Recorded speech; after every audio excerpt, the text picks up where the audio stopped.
What's up, everybody? It's JT Sports Max. You guys with another video. In this video, I'm going to be talking about the impact players for the Houston Texans going into the 2019 NFL season.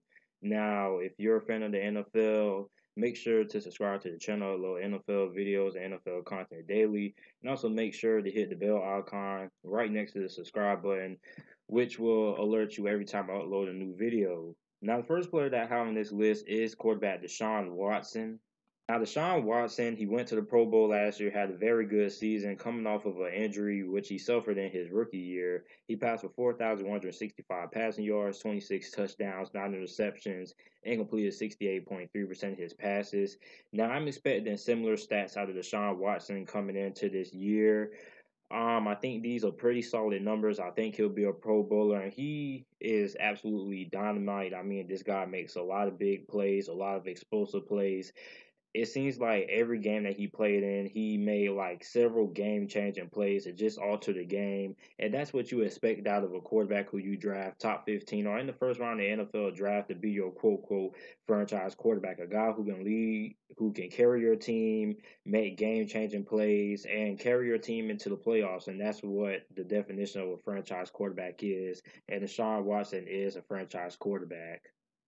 Next up, I have halfback Lamar Miller. Now, Lamar Miller made it to the Pro Bowl, which was surprising to me because although he had a pretty solid season, I thought it was a lot of running backs in the AFC that had even better seasons. But he had 973 rushing yards, 5 touchdowns, and was averaging 4.6 yards per carry.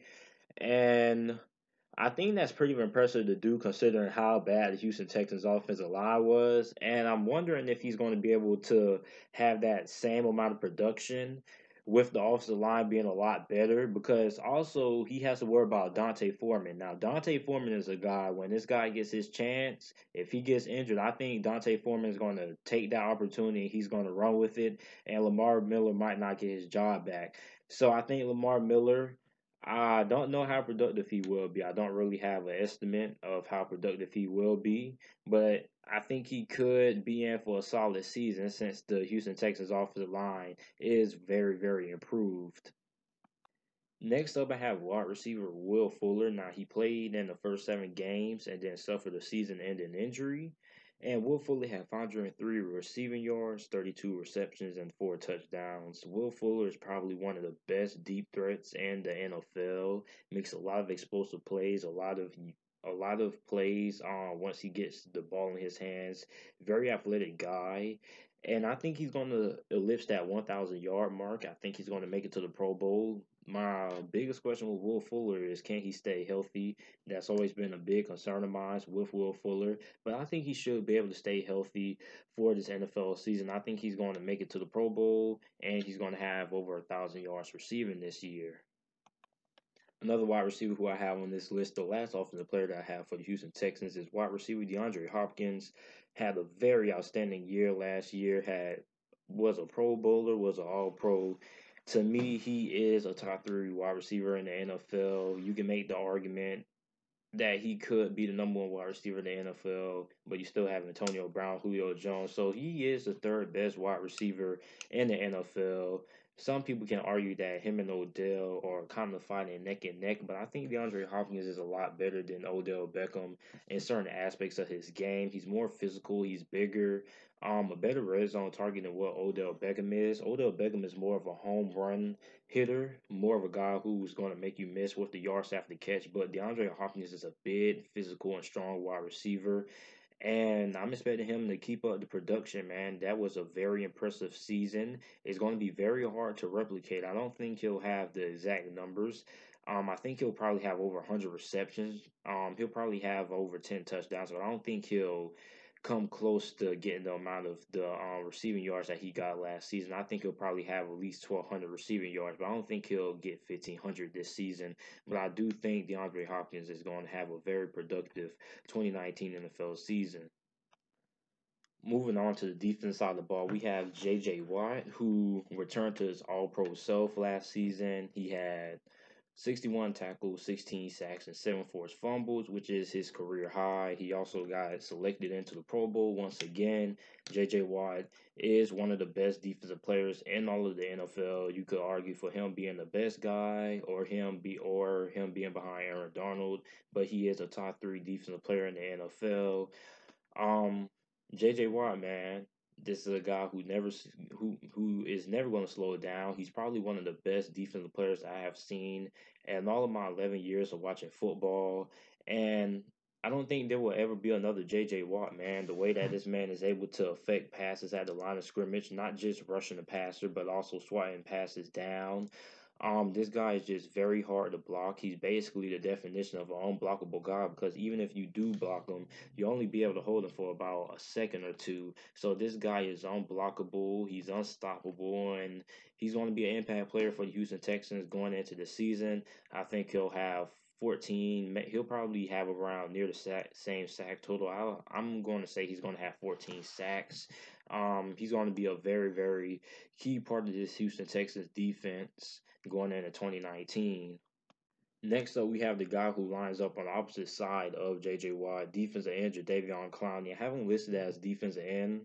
He also played linebacker and whatnot, so I didn't really know what to list him as. But I just went ahead and listed him as a defensive end. He went to the Pro Bowl last season, had 47 tackles, 9 sacks, 3 fumble recoveries. And Houston Texans need to make sure that they're able to lock this guy up to a long-term deal. Some people have some rumors that maybe he'll get traded, but there's no way in hell that the Houston Texans are going to trade away Jadeveon Clowney. This guy is a very good player to have alongside of J.J. Watt, and that is a very good pass rushing duo. And Jadeveon Clowney is one of the few defensive actually edge rushers who you take in the top 10 that actually lives up to expectations, because a lot of these defensive ends or edge rushers or defensive prospects, mainly pass rushers who you draft high in the NFL draft, like top 10, top 5. They don't really live up to expectations. They have pretty okay careers, but they never ellipse what Jadeveon Clowney has. This guy has made it to the Pro Bowl, the last couple of seasons now. He's one of the best defensive ends of all of football. And the Houston Texans need to make sure that they're able to secure a long-term contract with Jadeveon Clowney going into 2019 and do not let this guy hit the free agency market. Now we're getting down to the last couple of players down on this list. I have safety Justin Reed, who had a very phenomenal rookie year, in my opinion. He had 88 tackles, 3 interceptions, 10 pass deflections, 1 forced fumble, and 2 fumble recoveries. He also returned one of those fumble recoveries, I believe, for a 101-yard touchdown, which is one of the longest in NFL history. Justin Reed, man, he's going to be a big part of this Houston Texans secondary, which I believe is a little bit more improved than what it was last year, because last year it was just a whole entire train wreck last season when it comes to the Houston Texans defense. Well, mainly the secondary. The front seven is mainly okay because you got J.J. Watt and Jadeveon Clowney. But when you get into the back end of that defense, was not very good. And that was a that was a shocker to me because the Houston Texans have a lot of experienced veterans in the back end of their defense. So I don't know if it's just those guys like Jonathan Joseph getting old or whatnot. But I thought the Houston Texans secondary would have been a lot better than what it was last season. And Justin Reed is a good young piece for that secondary. I still think the Houston Texans, after this year, they're going to start drafting and bringing in a lot more younger guys in that secondary. But Justin Reed is probably the best player in that secondary, in my opinion. And the last guy that we have on this list is cornerback Bradley Roby. Now, the Houston Texans brought Bradley Roby in from free agency on the 1-year deal.